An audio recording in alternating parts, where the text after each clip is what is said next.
سڵاوتان لەبێ دێوارەتان باش بینەرانی خۆشەویست خۆم بە خۆشحاڵە زانم کامێوارێ لەگەڵتانم لەگەڵ هاوکارانم پرۆگرامێکی نوێم بۆ ئامادەکردن و پێشکەشتانێکین هیوادارم تا کۆتایی لەگەڵمانە بمێنەوە. ئازیزانی ئێمە وەک دەزانین کە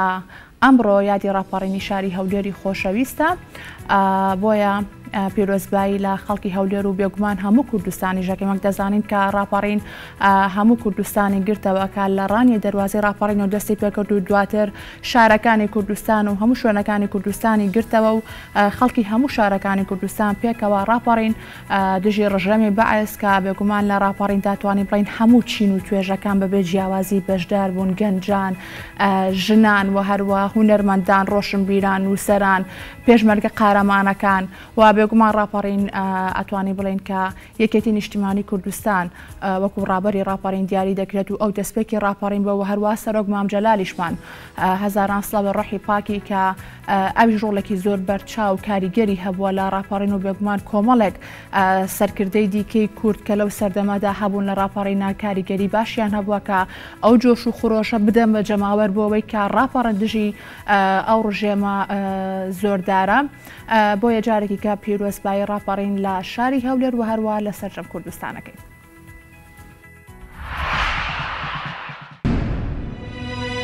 بەڕاستەکەی هەموو هەولێری دەیزانن ئەو کاکۆسەتەی لە تەنیشتە من دانیشتووە ئەو هێزی پێشمەرگەی کوردستانی قیادە کرد و هاتوو هەولێری ڕزگار کردو.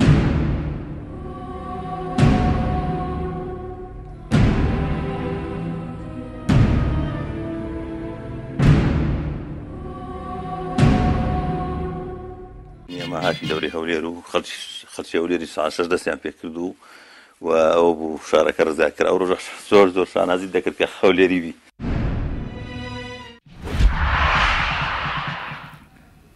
بەڵێ خۆشەویستانی ئێمە بێگومان بۆ ئەم پرۆگرامەوە هەروە بۆ باسکردن لە ڕاپەڕینی ببورن شاری هەولێر میوانێکی زۆر ئازیز و خۆشەویست لە هەولێر و لەگەڵمدایە.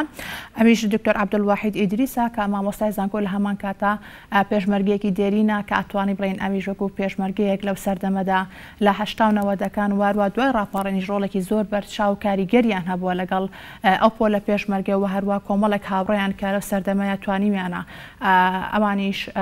چۆنەڵی پارێزگاری لە خەڵکەکە بکەن و هەروە ڕاپەڕن دژی ڕژەمی بەعس. دکتۆر عەبدولواحید سڵاوت لێبێت ئەم کاتەوە باش.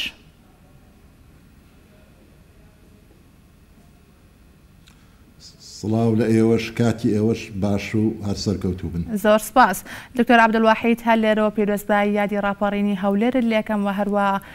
بێگومان بەڕێزیشت نەک لە ڕاپەڕینی شاری هەولێر ئەتوانی بکەین لە کۆیە و هەروە هەتا کەرکووکیش ڕۆڵێکی زۆر بەرچاو کاریگەرت هەبووە و هەروە بەشدار بووی لە ڕاپەڕیندا. بۆیە پیرۆزباییت لێکەم بێگومان کە باس لە ڕاپەڕینەکەین دکتۆر عەبدولواحید باس لە دەستکەوتەکانی ڕاپەڕینەکە یاخود ئەگەر بگەڕێنەوە بۆ ڕابردوو باز لەوەکرێت کە خەڵک لەبەر چی ڕاپەڕی و هەروها کێ بوون ئەو کەسانەی کە بەشدار بوون و هەروە هاندان و کاریگەریەکی باشیان هەبوو بۆ ئەوەی کە جۆش و خڕۆشێکی وا ببەخشن بە خەڵک کە ڕاپەڕێت.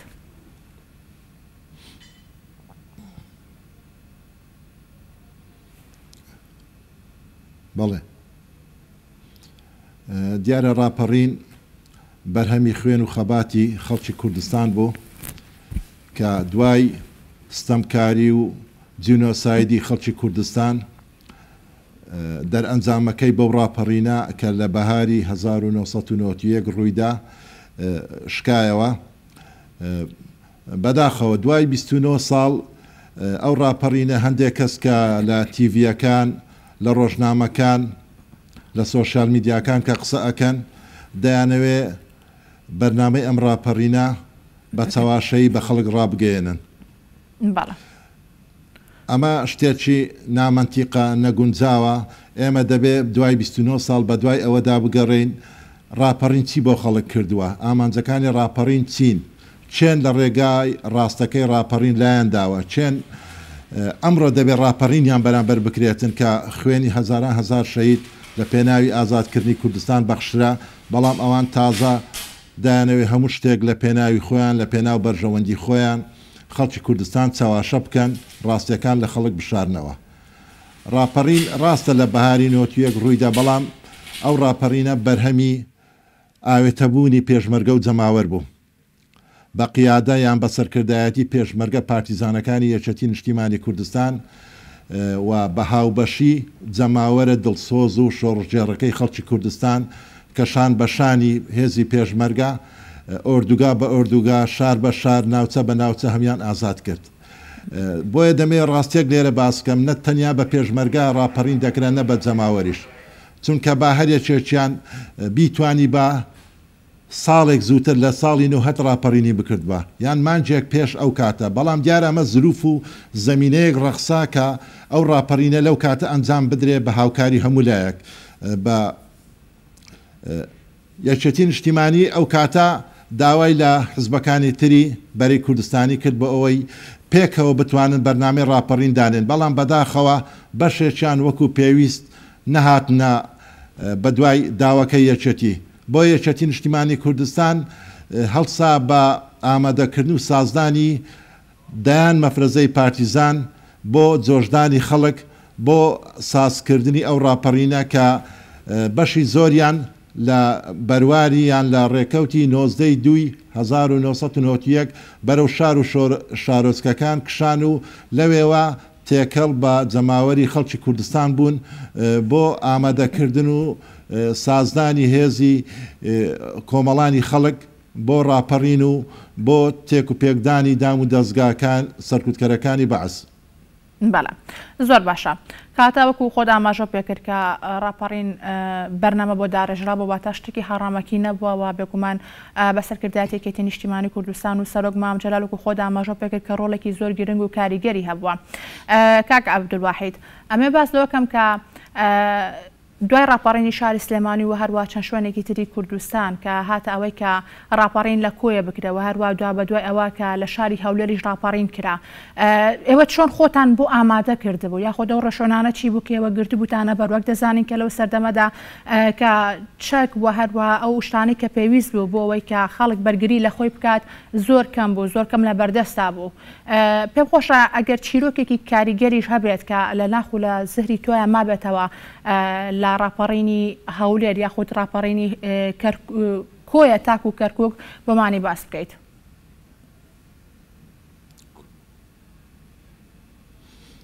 ئێمە وەکو هێزی پێشمەرگە دوای ئەوەی کە لە 92 مەفرەزە پارتیزانەکان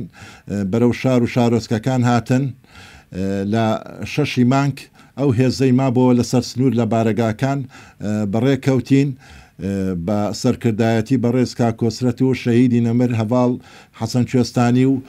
هەموو سەرکردەکانی تری سنووری هەولێر کە هاتین بەشداری ڕاپەڕینی ڕانیەمان کرد. دوای ئەوەی ناوچەی ڕانیە و چوار قوڕنە هەمووی ئازاد بوو بە هاوبەشی هێزی پێشمەرگە و جەماوەری خۆڕاگر. ئێمە ئەو هێزەی یەکێتی نیشتیمانی لە فلکەی ئیزۆپ بوو بە دوو بەشێکیان بەرەو شەقلاوە بەشێک بەرەو شاری کۆیە. دیارە و هێزە ئێمە کە بەڕێکەوتین بەرەو شاری کۆیە لە ئیزۆپەوە بۆ سەرکەوتن بەسەر چای هەیبە سوڵتان بەداخەوە شەومان بەسەرداهات بارانێکی زۆر بەخۆڕ بوو. ئەو هێزە ئێمە زیاتر لە 100 پێشمەرگە دەبوو، پێشمەرگەکان خەڵکی هەولێر و خەڵکی کەرکووک و خەڵکی کۆیە بوون. بەداخەوە ینی بارانەکە هێندە بەخوڕ بوو، تاریچەکەش هێندە ئەنگوستە چاو بوو کە دەلیلی ڕێگاکەی لێون بوو، کەسیش نەیتوانی بەرچاوی خۆی ببینێتن، ئەوەندە تاریک بوو. بۆیە ئەو هێزە بەو شەوە تاریکە سعات 12 بۆ یەک شەو ئەچوو بە ناچاری گەڕاینەوە بەرەو گوندەکانی قەمتەران و کانیماران کە ئەو کاتە ئەو گوندانە مابوون لەو سنوورە. دووبارە بۆ ڕۆژی دواتر بۆ 9 مانگ بەڕێکەوتینەوە بەرەو شاری کۆیە و گەیشتینە جەماوەری ڕاپەڕیوی شاری کۆیە و ئێمە وەکو هێزەکە دابەشیان کردین بەسەر ئەو شوێنانەی کە هێشتان نەگیرابوونیان، ئەو شوێنانی هێشتان دەستیان نەدابوو لە بینا و بارەگاکانی ڕژێم و جاشە خۆفرۆشەکانی کۆیە. بۆیە ئەو هێزە ئێمەش بەشداریمان کرد لەگەڵ خەڵکی شاری کۆیە، لەگەڵ پێشمەرگە پارتیزانەکانی کۆیە بەشداری کۆیەمان کرد و کۆیە 9 مانگ ئازاد کرا بە هاوبەشی جەماوەر و پێشمەرگە قارەمانەکانی یەکێتی نیشتیمانی کوردستان. دەستەکان خۆش دکتۆرگیان ئەگەڕێمە بۆلات، بینەرانی عزیز و خۆشەویست لەگەڵتانە بەردەوام دەبین بەڵام دوای ئەمەچارم.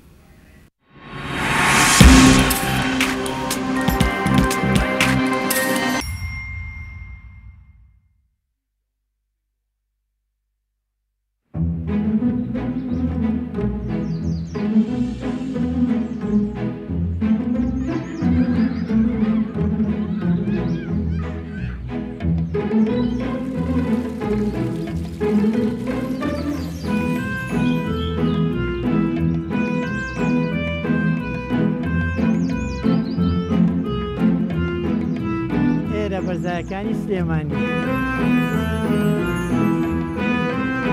بەرزایەکانی سلێمانی هێمای شارستانی و ژیان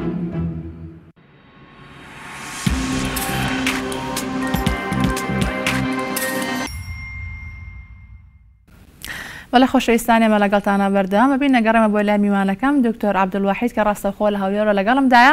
دکتۆر عەبدولواحید دەمێ ئاماژە بۆکەم کە ڕاستە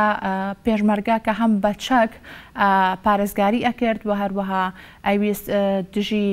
ڕژێم بەرگری لە خۆی و هەروە لە خاک و لە خەڵکی کوردستان بکە لە هەمان کاتە ئەتوانی بڵین هونەریش ڕۆڵێکی زۆر بەرچاو کاریگەری هەبووە کە ئەتوانین بڵین بەشێکی زۆر لە پێشمەرگە قارەمانەکان لەو سەردەمەدا قەڵەم بەدەست بوون و هەروە نووسەر بوون زۆر نووسینی باش و جوانیان هەیە کە تاکو ئەم ڕۆژگارەش ماوەتەوە و هەروە بە شعرەکانیان بە پەخشانەکانیان ئەویش خۆی لە خۆیان کاریگەریەکی زۆر باشی هەبووە کە ئەو کاتە لە ڕێگەی ڕۆژنامەکانەوە کە چاپەکران و هەروە لە ڕێگەی ئێزگەی دەنگی گەلی کوردستانەوە ئەمیش لە خۆی لە خۆیان جۆش و خڕۆشێکی زۆر باشی هەیە بە جەماوەری خەڵکی کوردستان. بەڕێزی شتێکێکی لەو کەسانەی کە ئەنووسیت و هەروەها پێم وابێ کە پەخشانێکی شت بۆ ڕاپەڕین نووسیوە کە بە ناونیشانی ئەوەی ڕاپەڕین بۆ یاخود ڕاپەڕین بۆ کرا.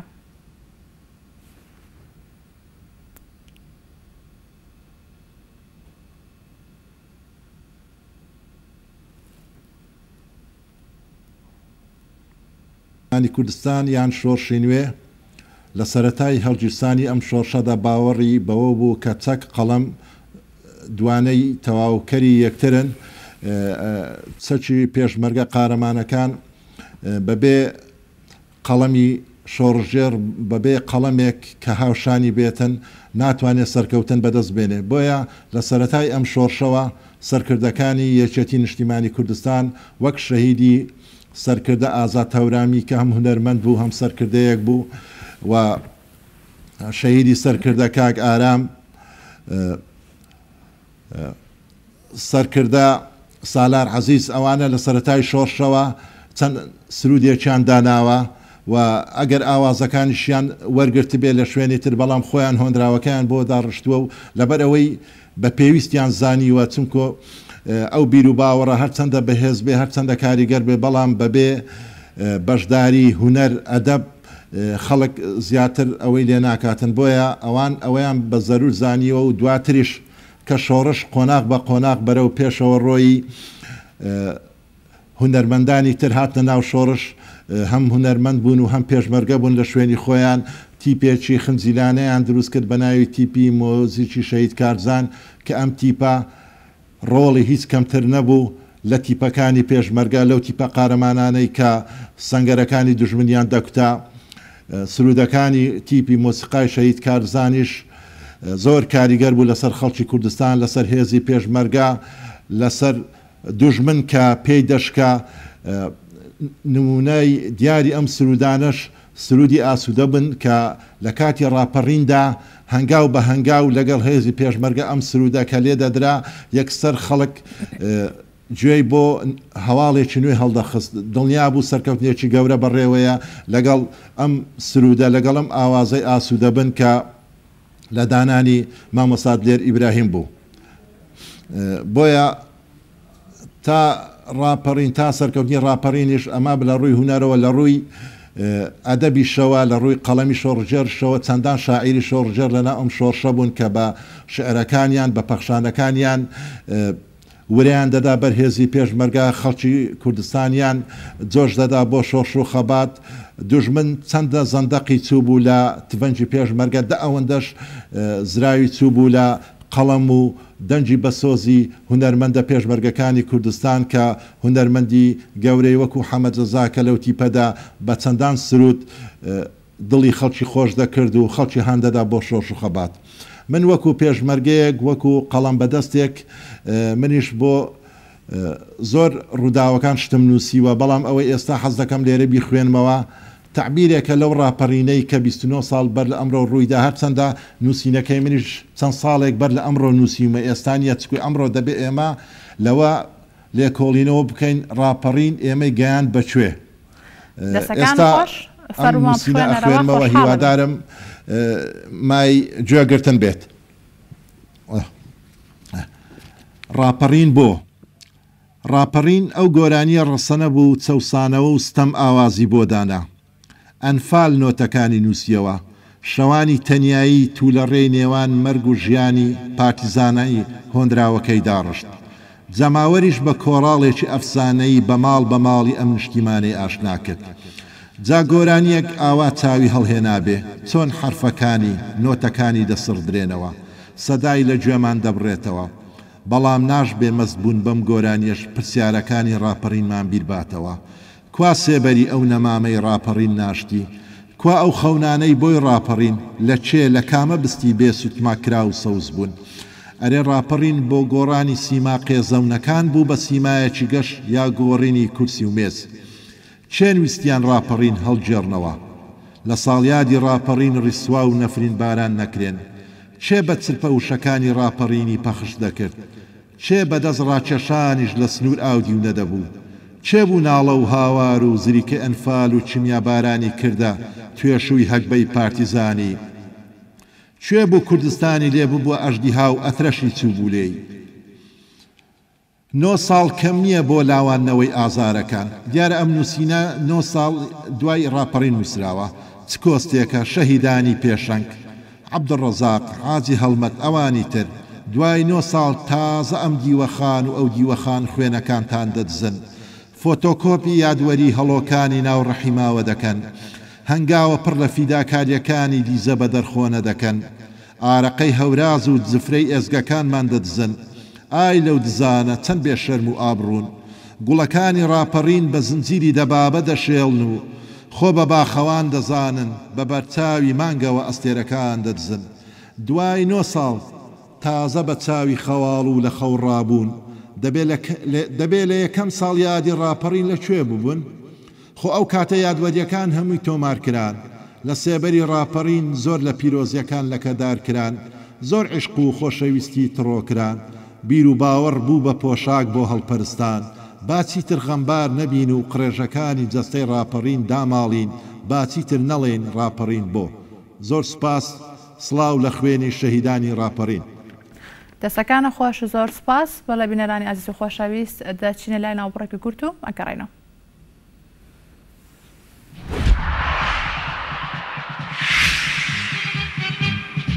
ئاگاداریەک لە زنارکۆوە بۆ ئازاد 1970 برادەران ئاگادار بکەرەوە حەوتیمان زەماوەند بکەن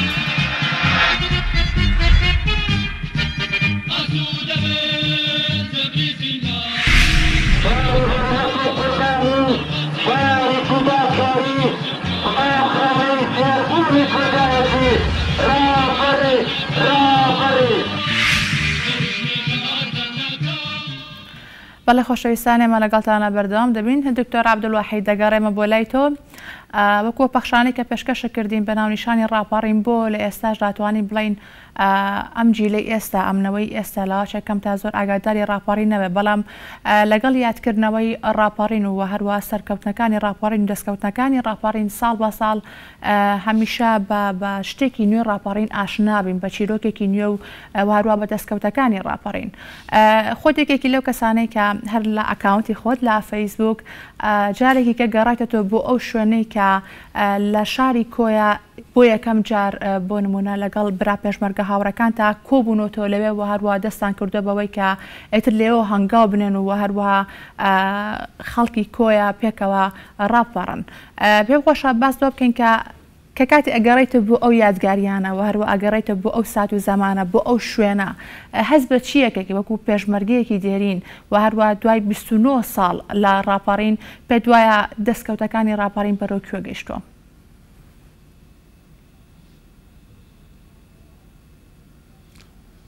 زۆر سپاس دیارە من وەکو پێشمەرگەیەک زۆر خۆشحاڵ و شانازم کە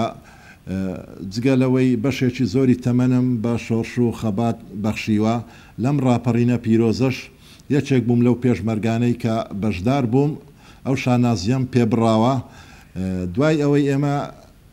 لە شاری کۆیە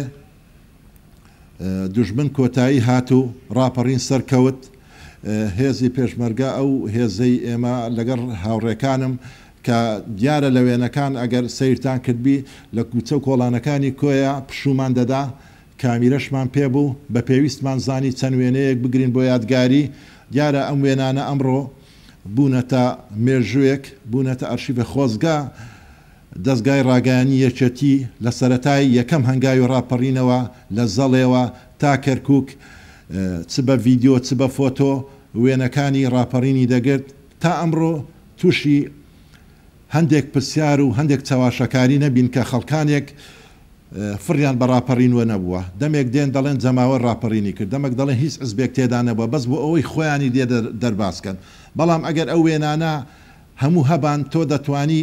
بەس بە وێنەکان وەڵامی ئەو جۆرە خەڵکە سەر لە شێواوانە بدەیەوە کە پێیان بڵێ ڕاستە پێشمەرگەش کوڕی جەماوەرە ئەو پێشمەرگانەش نوێنەری جەماوەر بووینە بە پشتیوانی جەماوەر ئەو خەباتە ئەو ڕاپەڕینە کراوە من زۆر شانازی بە وێنەیە دەکەم کە لەگەڵ هەواڵی خۆشەویست ئەویش شاعیر و نووسەری شاری کەرکووک و پێشمەرگەی دێرین کاک مەلا شاخی لە سوچێکی شاری کۆیە ئەو وێنەمان گرت و دوای ئەوەندە ساڵە من کە ئێستاش لە کۆیە دەژیم چوومەوە لە هەمان شوێن خۆشببختانە ئەو دوکانانە ئێمە ڕسممان یان وێنەمان لەبەر گرتبوو لە وەکو خۆی مابوو بۆ یادگاری بۆ ئەوە وێنەیەکم لەوێ گرتەوە هەردوو وێنەکەم لە فەیسبوکەکەم داناوە دەستەکان نەخۆش دکتۆرۆک و دواپرسیارم بۆ بەڕێزت وەکو لە قسەکان تا ئاماژە بۆ کرد کە زۆر جار غەدرێکی گەورە بەرامبەر بە بەشداربووانی ڕاپەڕین یاخود بەرامبەر بۆ پێشمەرگانە بۆ پارتیزانانە بۆ سەرکردانە بەتایبەت سەرکردەکانی یەکێتی و یەکێتی نیشتیمانی کوردستان زۆر جار غەدریان لێکرا یاخود زۆر جار باز لە ڕاستیەکان ناکرێت و مافیان نەخورێت پێت وایە بۆ لەمەودا پێویستە چی بکرێواتە لەگەڵ یادکردنەوەی ڕاپەڕینە هەموو ساڵێک پێویستە هەنگاوەکان بەرەوکوێ بچێ یاخود پێویستە تا چەند هەموو یادگاریەکان یاخود وێنەکان چیرۆکەکان هەموو ئەوانە بە ئەرشیف بکرێن و بمێنەوە